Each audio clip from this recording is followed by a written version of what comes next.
Okay, you ready to go? Um, Um, Welcome to everyone. Thank you for coming this morning. I want to, before we get started, two quick announcements. One, obviously, we are recording this and we will post the video to the website in case there's someone that you wanted to come but wasn't able to join us this morning. They'll be able to see it there. And the other is we do have closed captioning. There should be a box at the bottom of your screen that says CC, and if you click on that, you will get the closed captions. So now I want to introduce Dominic Esposito, the president of the New England Sculptures Association, who will get started. Yeah, good morning, everybody, and thank you for joining us. So many familiar faces out there and so many new faces. So maybe I'll start off giving a little background on who NISA is, and where it's stands for New England Sculpture Association, and we've been around for, and believe it or not, 75 years. In fact, this year is our 75th year, and we have and I don't want to forget this at the end, but we do have a gala coming up November 4th. So look for more information on that. So basically, we are a community of sculptors, primarily in New England, although we have members all over the US, including Europe as well. We have a few members there as well. So a lot of our works are put into exhibitions here in the New England area. So we've done sculpture parks, we've done exhibitions at different museums like Cape Cod Art Museum. We just finished one at Marblehead Art Association. We have a beautiful sculpture exhibition right now going on in Burlington that's been up for the last couple of years, and I'd really encourage people to go out and take a look at it. And we're putting on a lot more of those, including coming up Winchester. We have some other events coming up. So, you know, we're a busy group, and I'm relatively new to the organization. In fact, which I'm so excited to be speaking about the Equinox show, because it was the first show that I participated in as an artist back in 2021, and my piece was chosen, and you know, and I was introduced to NISA from another member who introduced me, and so the show, NISA, the Equinox show, has always been kind of close to me, and here I am 2 years later, you know, as president of NISA, which I didn't know, you know, it was going to move that quickly. So, anyways, thank you, and I'm also, you know, proud to be working with so many great and fantastic artists, and so that's a little bit about NISA. I'll talk about the Equinox show in general. So the Equinox is the title of the show this year is called A Balance of Light. It's, as I mentioned, it's NISA's third annual online juried prize show. This year, we asked artists to show how they create a balance of light in their lives and in their art. Our juror for the show is Matthew Siegel, who chose 34 wonderful works, and we will invite him to enjoy and discuss some of the jurying process that went on, and what his thoughts are on the works. So before I go through the works, what we'll do is Pat will put them up. I want to first introduce Matthew to everybody very quickly, and we're thrilled to have him this year. So Matthew Siegel, and I'll give you a quick bio on his background. Matthew Siegel is executive director of Lexington Arts and Crafts Society. He's a regional education center dedicated to the preservation and promotion of excellence in both the traditional and contemporary arts and crafts. Mr. Siegel was a member on staff at the Museum of Fine Arts in Boston for over 20 years, ultimately serving as the director of conservation and collections management. He's a graduate of the University of Massachusetts Amherst in Studio Arts program. Mr. Siegel works in ceramics and glass blowing, and has served on the board of the Lexington Arts and Crafts Society for 2 years prior to becoming the executive director back in 2021. Thank you, Matthew. We're honored for you to jury the show, and a lot of the work that went into it. So why don't we go ahead and go through the works, and I just want to apologize in advance if I mispronounce your name. We did go through this, and hopefully we get close to it. So Pat, if you want to throw up the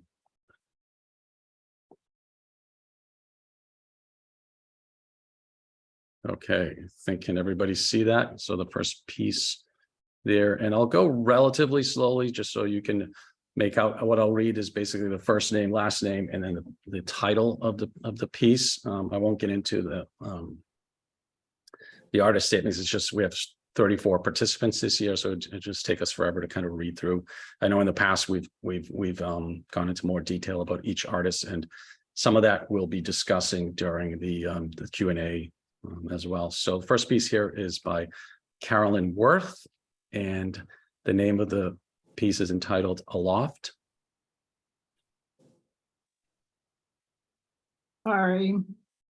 Nope, it's okay. Yep.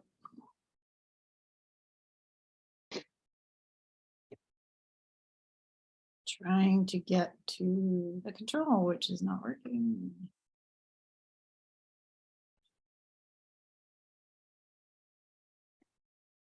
Yeah, we went through this the other day and it was like flawless. Or like, and this is just Murphy's Law, but it's okay. Well, you know, and we're still admitting people in his ways.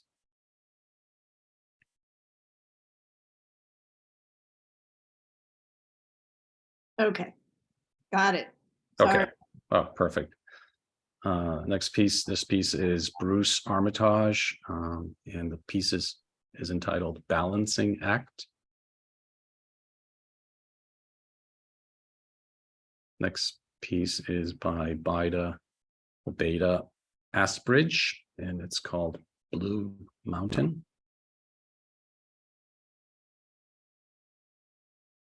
Susan Barahal, and it's entitled Breakthrough.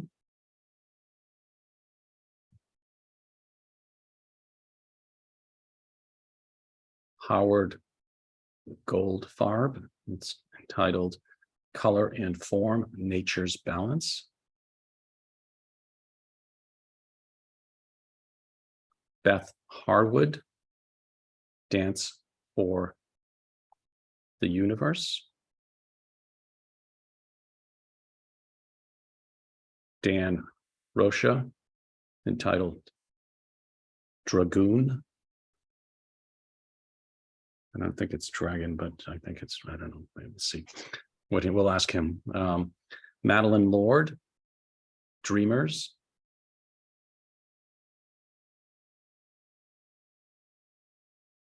Natasha Dekareva, Entangled Thoughts.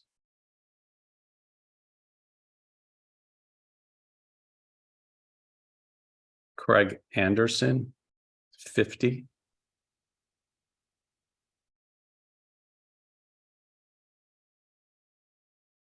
David Adelman, Holding It Together.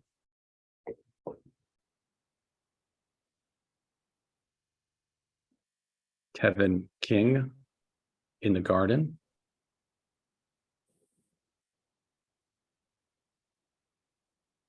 Maria Luongo, Inward Outward.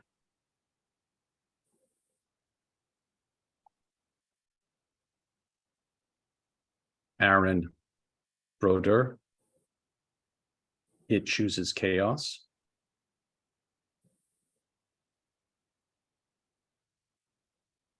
Linda Hoffman,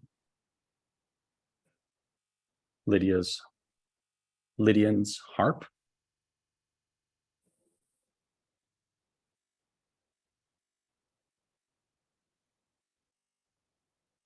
Kimberly JB Kimberly Smith, Mastering Time.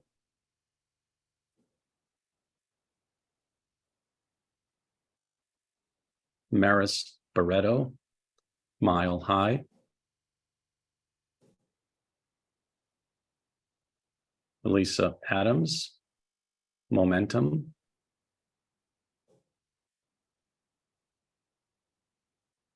Patrick Goguen, No Water Access Across Bridge.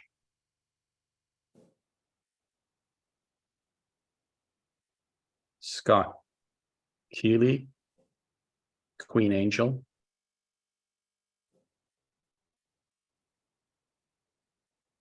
are Douglas Rice, Remnants,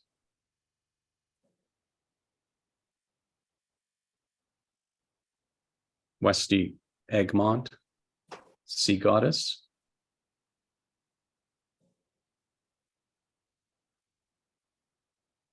Lisa Barthelson, Slinky's Cubed,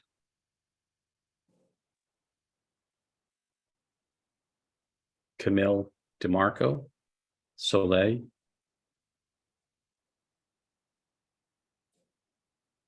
Joshua Rudder, Still She Rises,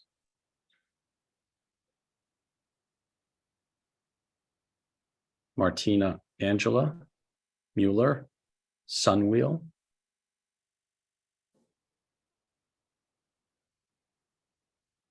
Melanie Zivit, Sunlight. All right. Rebecca McGee Tuck, Tethered Symphony, Sympathy.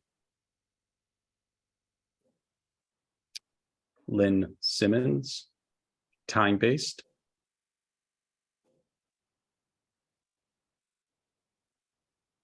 Tony Orvik, Under the Milky Way.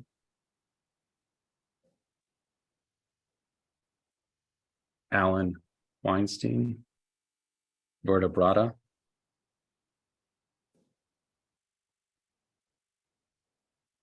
Karen Stanley,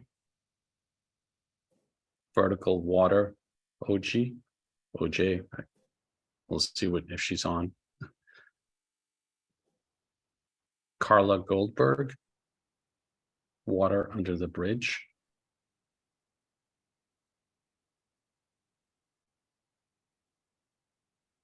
And our last participant this year is Casey Doyon Zephyr.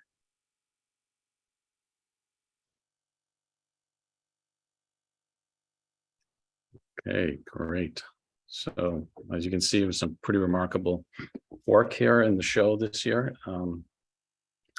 So what I'll do is I'll hand it over to Matthew to say a few words about the show in general, and eventually he's going to announce our 3 winners for Jura's awards. Thank you, Matthew. Thanks, Dominic. Not sure where to start. Thanks for having me. I enjoyed the process, and I've enjoyed the relationship so far with Nessa. Is it Nessa or Nisa? Nisa, I don't know, whatever, Nisa. whatever. It's Yeah. Nisa. Nisa, yeah. Okay, so we hosted a show at Lexart last summer, and now we're doing this together, and I'm looking forward to hosting another NISA show this summer. I've been jurying a lot of shows in the last few years, but this is the first virtual show that I juried, although certainly gotten used to online jurying, jurying just by photos. But it certainly does make the photography important, if that's the only way we're asked to judge work. But having an online show, I think, creates tremendous opportunity in that our gallery, which is 1,000 square feet, can only accommodate so much in things of modest scale, and there was a lot of tremendous outdoor sculpture in this show, which was really pleasurable to view and to judge and include.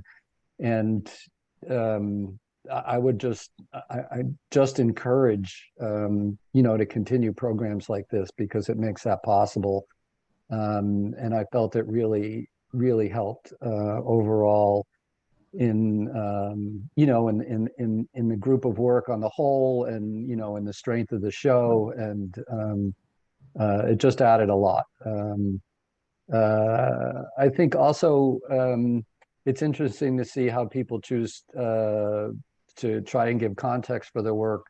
A lot of people take work of interior scale and put it outdoors for photography, which I think is a wonderful idea, certainly in certain instances, because it certainly does help the work that's designed and meant to be outdoors.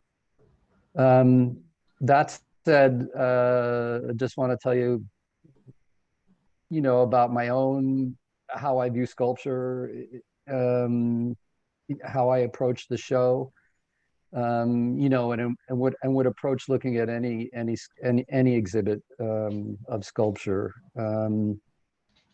I think most people would agree, the difference between sculpture and decorative arts, as defined, is that the decorative arts are utilitarian, and sculpture is considered fine art because it is not utilitarian. And I would beg to differ with that definition. I think that sculpture has a job, has a utility. That job is to activate the space that it occupies. Which means that the interplay between the object and the space around it is more important, as important or more important than the form itself. Most decorative art is just about the form and not about the interplay between that form and the space that it occupies or the space that it's in. At least that's the way I think about it. So sculpture has a job, and that job is to activate the space that it occupies. It should be animate, and in order to do that, it should have grace. It should have movement and energy, and there are many ways to accomplish that. It can be done with form alone. It can be done with proportions. Can be done with color, with the addition of color. There are lots of ways to accomplish that. But there really needs to be a dance that goes on between the form and the space that it occupies. It was interesting. A lot of people accomplish that first by using sort of dual figures, whether they're human figures or simply sculptural geometric figures. But a lot of people accomplish that sort of interplay by using multiple figures as opposed to solo figures in their sculpture. It's a lot harder to accomplish with a solo form. I think it's a lot harder to accomplish with a solid form and a geometric form. But it's still quite possible, and I think there's some great examples of that in the show.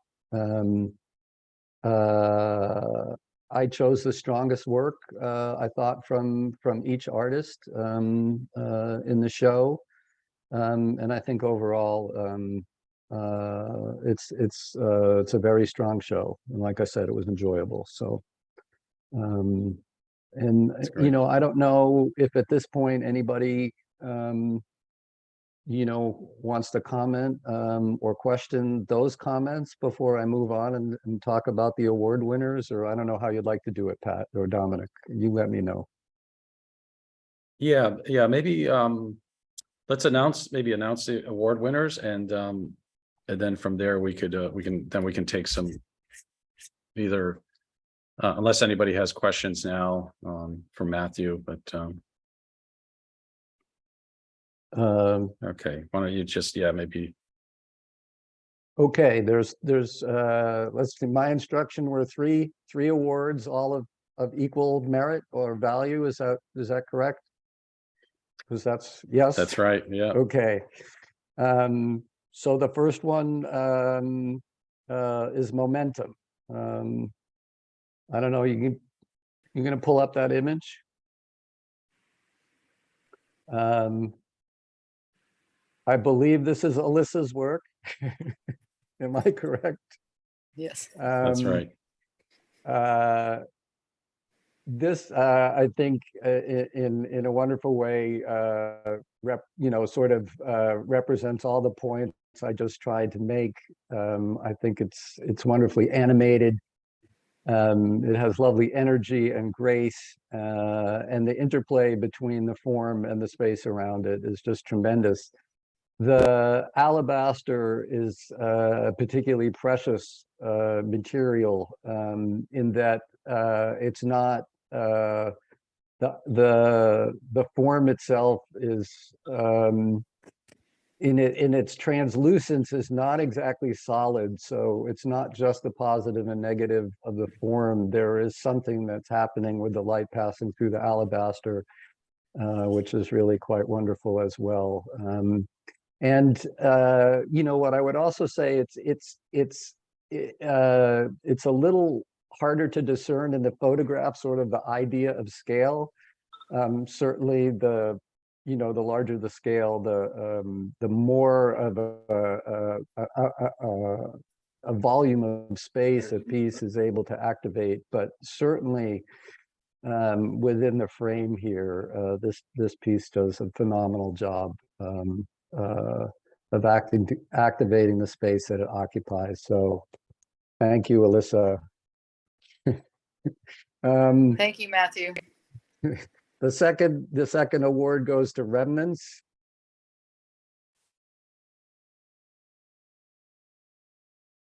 Can you pull that one, the image of that one up?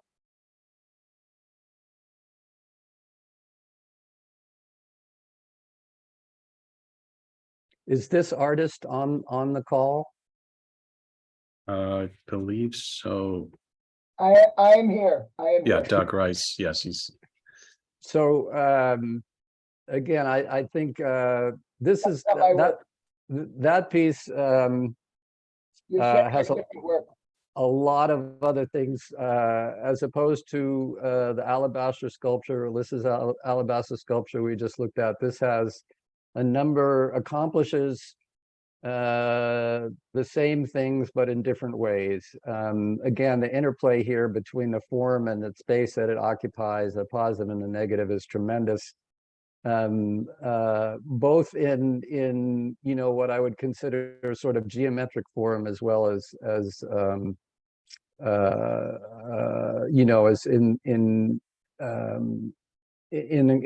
curved lines and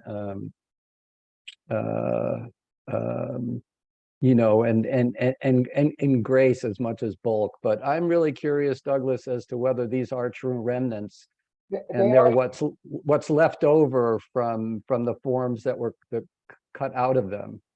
They are remnants. This was the red one. It starts with a drawing. I designed everything that out of a 4-inch by 8-inch square, or rectangle rather, because aluminum and steel comes in those shapes. I was a builder for 30 years, and so I understand how things are fabricated and also the economy of the materials. So once that's done, I then will make them out of cardboard, which, sorry, one sec. Should I wait? I make them out of cardboard. And then I will make them full scale out of plywood. And then I'll take them to the factory, to a couple of different fabricators. This is the two rectangles, 2 half circles. So the top of this circle is the bottom of that circle. And out of this is that. So I use all the pieces. And what was left over was the red half circle, which was out of the rectangle. It was that piece. The other thing I did was I make 6 of these. The top one, the yellow and blue pieces are the remnants from the 2 blue and yellow rectangles. And then there's 6 others that considered going down like this. So there's 6 of them all out of that one sheet.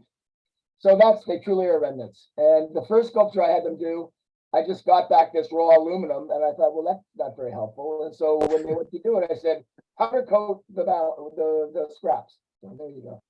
And then it was just fun playing. What can I do with them? So there you go. Well, both the way that you put them together, as well as your color choices in your powder coating, I think were great. And your placement, your outdoor placement, you know, and your image is great as well. So well I'm done. very lucky. We live in Stonington. We've got 5 acres, and I have 2 acres full of sculpture. And my wife has not divorced me yet. So Okay, and the third award goes to 50,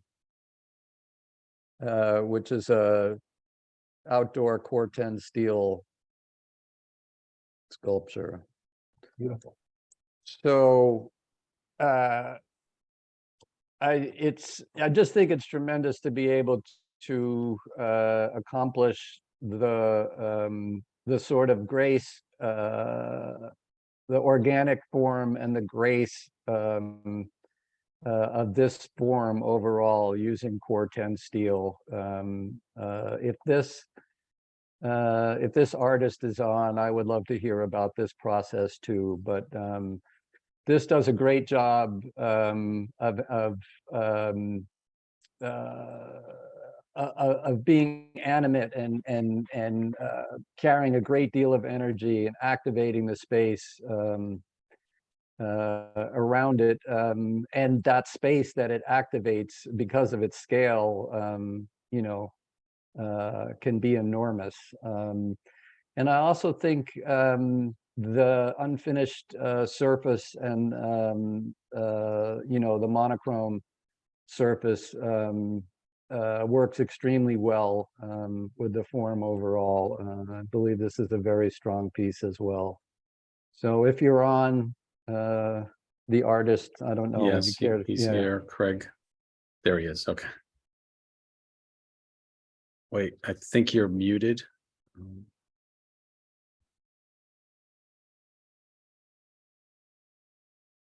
Thank you so much. You're welcome. Do you want to say anything about the piece? What were you going for? You know, it was a couple who live on Martha's Vineyard who had seen another large scale piece of mine, and so it was site specific, which was a kind of a joyful thing to go to a property and look and be consulted where a piece should go, what it should be. And so I visited their property, and I hadn't been to Martha's Vineyard for a long time, but I was reminded on my visit that the light there is, to my eye, just one of a kind. It's and I can't even describe it. People who have been there maybe can agree or disagree, but it's like nowhere I've ever been. So the light was first a major component. And then I just felt the space. They have a kind of contemporary, tall home, and not a very large space. And as far as yard goes, there were very tall trees around the edge of the property. And I just go and I just feel it. And I come back to my studio, and it's a kind of an intuitive process. I put my hands on the materials in a style that I've become fond of, with these blades intersecting. And prior to this piece, I had done blades that were all the same length and proportion. It was something I was playing with. This was the first piece where I created 5 that were different sizes. And I made a small little study, and they visited my studio and they liked it. And then I made a full maquette 3D, probably 2.5 or so feet tall, to really show the interplay, the form, and they loved it. And so then I built it full size. And you do the fabrication yourself as well? Yes. Yeah. It's you know, they were celebrating the 50th wedding anniversary. And it's a funny thing that I try not to put too much thought into it, but as the piece was being installed, it just, so many things came to me that was representing their life, their growth, the intersections of their lives with their children and grandchildren, and the balance that they had achieved through 50 years. They're incredible people, and actually went back out and visited and stayed with them. So it was a really joyful and great experience. And I felt like it fit into the theme of the show so well when I saw the call. So thank you for choosing it. All right. Thank you, Craig. And I just want to say thanks to the award winners and everybody who participated in the show. It was a lot of fun for me. Thank you, Matthew. Thank you very much. Happy to do it again, but not too soon. So Yeah, no, it's I always, hope you- it was a great show. And I also, I think you did a fantastic job of speaking about the works, and I love that we have, you know, an indoor piece. We have a couple of outdoor pieces that made it through. And then don't forget, we still have the Audience Choice Awards. So please visit our website to vote for your favorite piece as well. But also we wanted to open it up for Q&A from anybody, for Matthew or any of the other artists. We have a lot of the artists that are here as well, who participated in the show. Can I just ask Elisa to talk a little bit about her process? Since she never got to. Thanks, guys. Yeah, that piece was an interesting piece for me because I had a much bigger stone that I made a sculpture of. It was probably about 70 pounds or so. And I wasn't fully excited with it as I started to evolve in my sculpting. And so I actually saw that. And for the longest time, I thought, I got to do something different with that. And I cut it in half and I made momentum, and I made a second piece called Odyssey out of that. And Odyssey is another one that kind of flows and moves around, and every side looks very different when you look at it, which is kind of neat because I don't typically start with an idea in my mind. I just sort of look at the stone and I kind of move with it.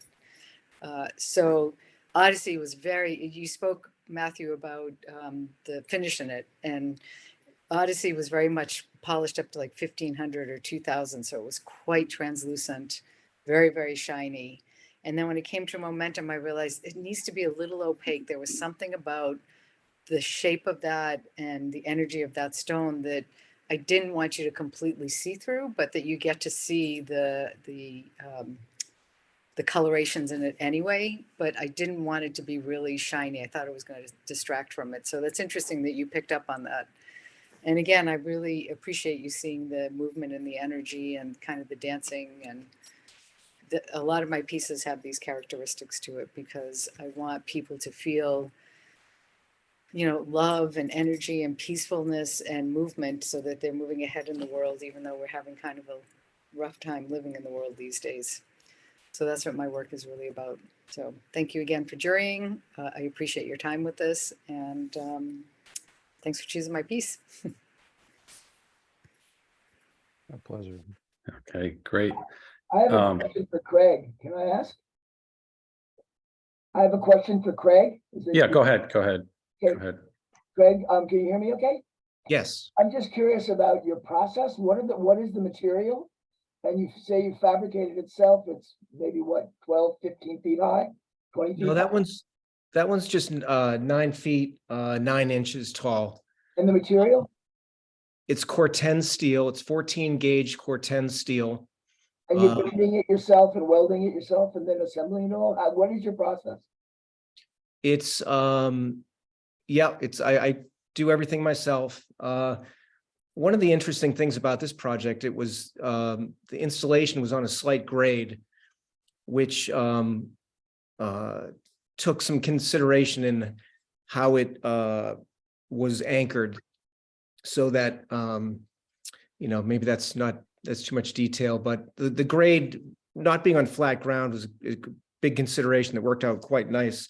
But as I said, I make a small study just out of small, you know, it's maybe 8 inches tall. Then I do you did that. I thought that was helpful, Dennis, when Yeah. you showed it. The studies on is the smaller one, just flat pieces of Corten. Well, that's not even Corten, but then a full 3D maquette, which might be 2.5 or 3 feet tall. I can't remember. And then, to your point, I can't remember someone, I think you might have made a point of materials, but they're expensive. So you get a sheet of 10 foot by 4 foot, and I try to make it all fit so there's not a lot of waste, but sometimes that's not possible. But I'll cut 2 identical pieces of 14 gauge, whoever the length and the width is, and put them through a slip roller and match. And at that point, when I'm making it large, the decisions are made. I mean, each piece becomes its own and it changes slightly, but I get happy with the smaller form and then just try to replicate it in the large form. And I make kind of a little spine inside once the pieces are bent uniformly, weld on the tops, edges, grind it down so they're perfect, and then fit them all together and create some sort of anchoring system that's going to be secure and safe and last for however long the materials last. And how do you how do you transport it? I have a trailer and I put it on the ferry and we drove over. It was quite an adventure. It was great. Like when you got there, you need a crane, right? I just did a piece in Virginia that I had a crane because I didn't have a large crew, so I was able to do that with myself and another. Because the piece is hollow, it's not thousands of pounds. It's probably 800 pounds or so. And then there's a plate that's buried underneath the ground. It's I think 400 and change. So I had 3 or 4 gardeners who helped me install that. Excellent. That the homeowner hired for me. Most of my pieces just slot together. There's no welding or bolting. So they all, when I go to move them, they all come apart and then they all just jigsaw back into a 4 foot by 8 foot sheet, and I just put them on a pickup truck, and then 2 people can typically assemble them together. Although Okay. the ones that were welded, I had to have art movers go, but still, there 2 people can handle them. So and they just come apart and like Legos. So. Yeah, nice. That's great. Yeah, thank you for sharing all that, Craig. I love Corten. It's just a fantastic material. Yeah, I fallen in love with it. Thank you. Yeah, Great piece. thank you. Any other questions? I think I saw, I'm not sure if there's a hand up or, but I guess we have to unmute you if you have, anybody's got a question, or maybe we can unmute everybody. I don't know if, or we just wait. I think people can unmute themselves if they wish. Okay.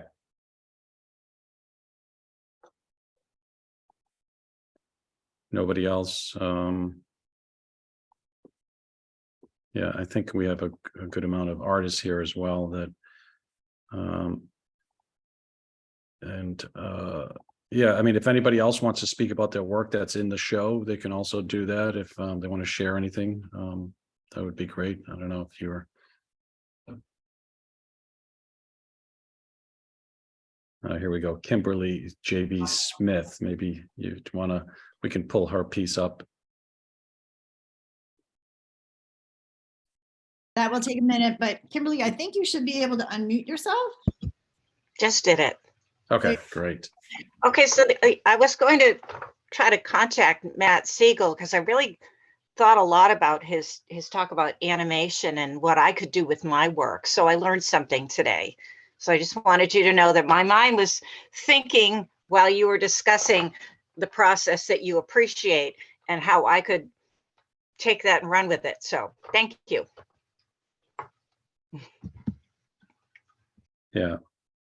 I also want to comment on the photography. I think the photography of the pieces of all the works has been just amazing, and especially Elisa, the photo you took of Momentum. It just with the back, the back being dark and the front being light. I mean, it really kind of showcases the piece. And I've always thought that photographing sculptures is one of the most difficult things you can do because you got to find the right angle and the right lighting. And I think, that piece in particular was so well photographed that it really, I've never seen it in person, but I can just imagine, the alabaster and how Yeah, the light becomes so translucent through parts of it. And thank you. so It is hard it's, to photograph because that's only one side that you're really seeing. It has so many more things when you move around it and you see different things in it. yeah, So it is so difficult to choose what's the best way to look at that. And also, we never have any idea of scale when you that's photograph right. it. Is it, this big? Is it 10 feet tall? Is it? So thank you. But yeah, thank you. Anybody else want to speak about their work that's here?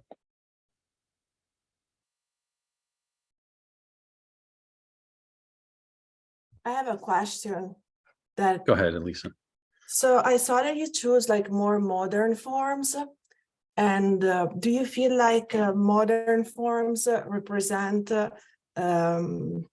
energy in a better way than figurative art? Uh, Sorry, I assume that question's for me. Yes. No, Sorry. no, not at all. Uh, I think that they're equal to one another in the ability to do that. Um, uh, it may be, I'm thinking in particular of, what first comes to mind is Rodin and the idea of figures that are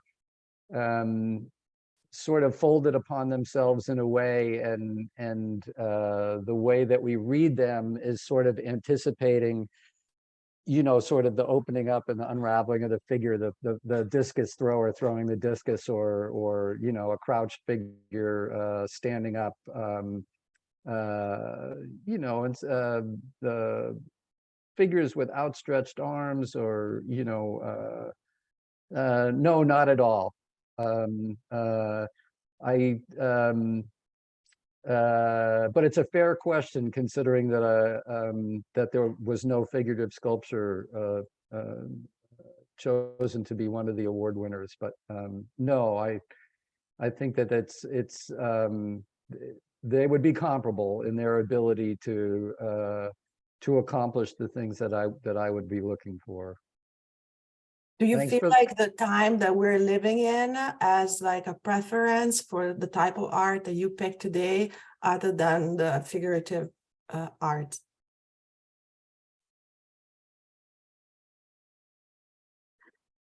That's a difficult question. Uh,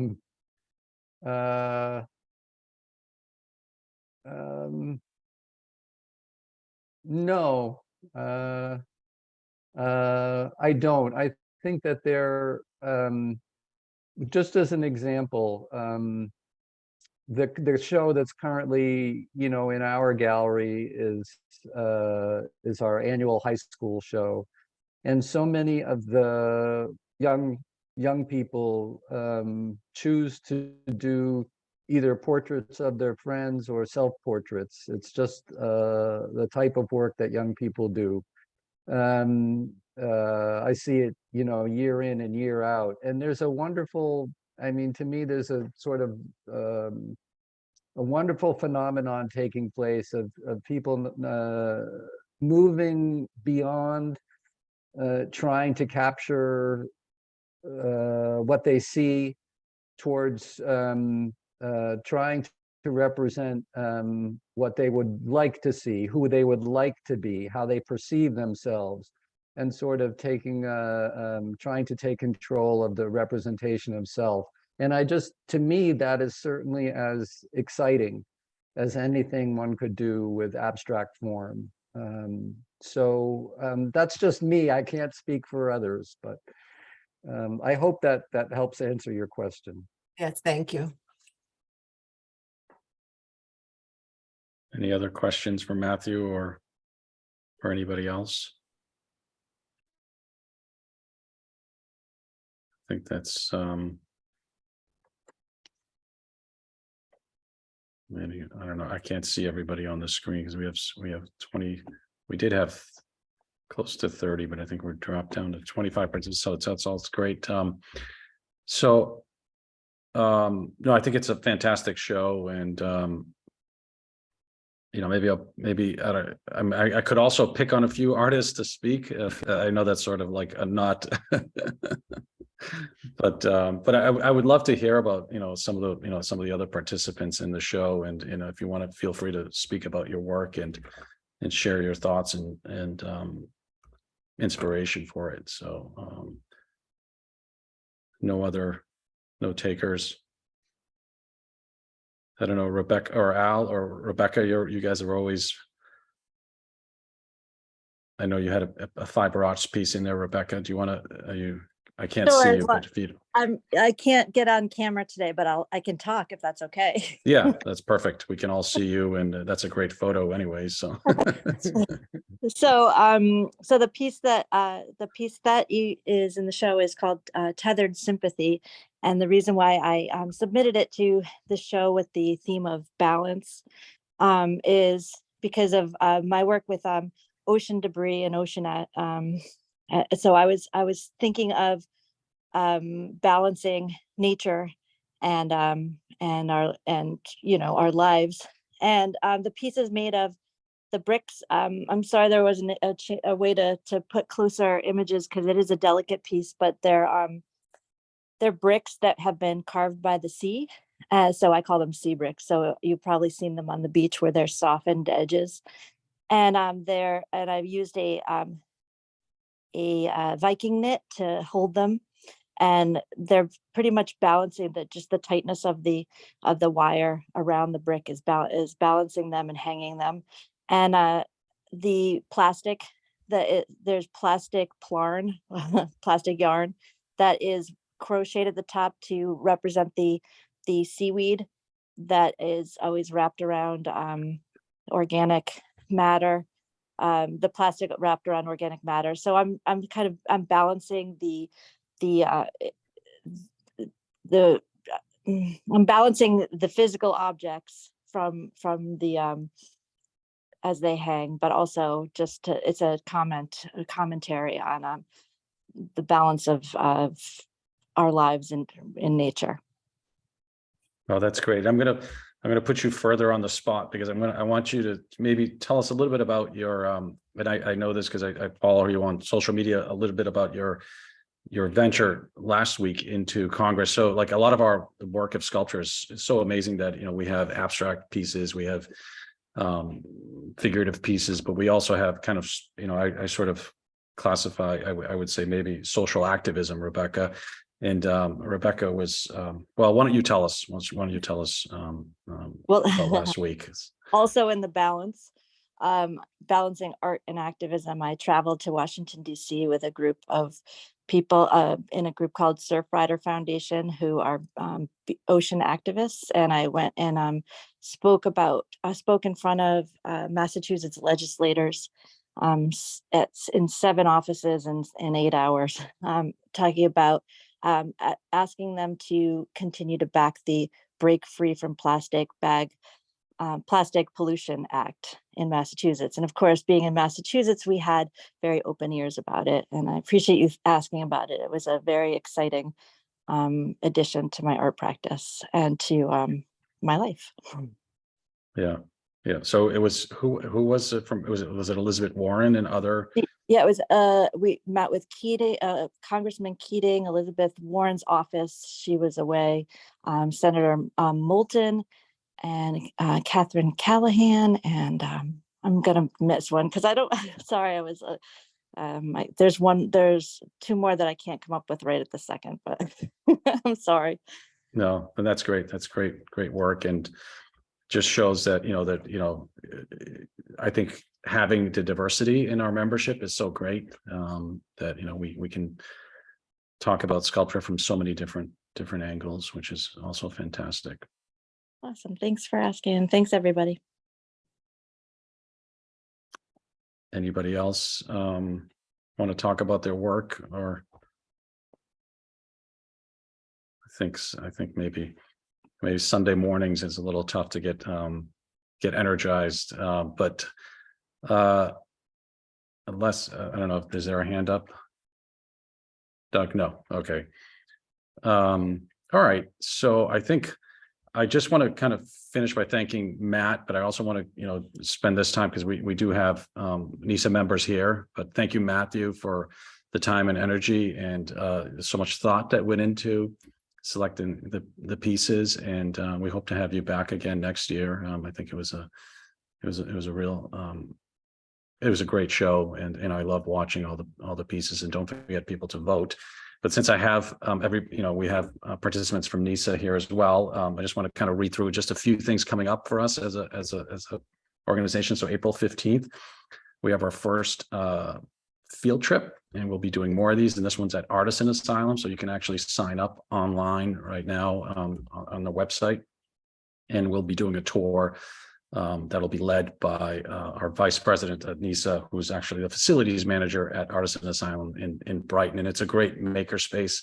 I would encourage people to come. We're going to have some demonstrations as well. And it's at 10 o'clock on April 15th and should last about a couple hours. So following on that, June 10th, we have our first on our lecture series. And this we'll be putting out more information hopefully next week on it, but it's basically we're bringing in an art administrator out of New York, Joy Glidden, and it's the first of a 3-part series. It'll be an all-day event in Boston, and we'll be talking about kind of career management, all the stuff that to sort of help us really become our highest potential as artists. And so, how to approach galleries, your elevator pitch, all the stuff that really will, I think, help us. And she's a fantastic speaker, and it'll be very interactive as well. So I encourage people to put that on their calendar right now. And then lastly, I mentioned this at the beginning, we have our 75th anniversary gala for NISA, and we've booked it. It's November 4th at the Endicott Estates in Dedham, and we'll be sending out more information on that as well. It'll be a great place for us to really kind of celebrate as artists, as sculptors, what we've all kind of achieved, and really a place also for us to kind of meet each other outside of Zoom, right? It's so hard. I see a lot of these faces all the time on Zoom, and I'm running, Lisa and I are kind of running around to the different shows to meet people, and but it's hard, and I think it's great interaction, and especially, coming together in a place where we can, kind of enjoy and celebrate what has gone on at NISA for the last 75 years. So thank you. That's it. I think this concludes the Equinox show. I don't know if there's any other comments from anybody on the team. I think we're good to go. But thank you again, Matthew. It was great, and thank you for all the jurors, for all the participants, and for being part of the show. Thank you, Matthew. Thank you, Dominic. Thank you, everyone. Thank you.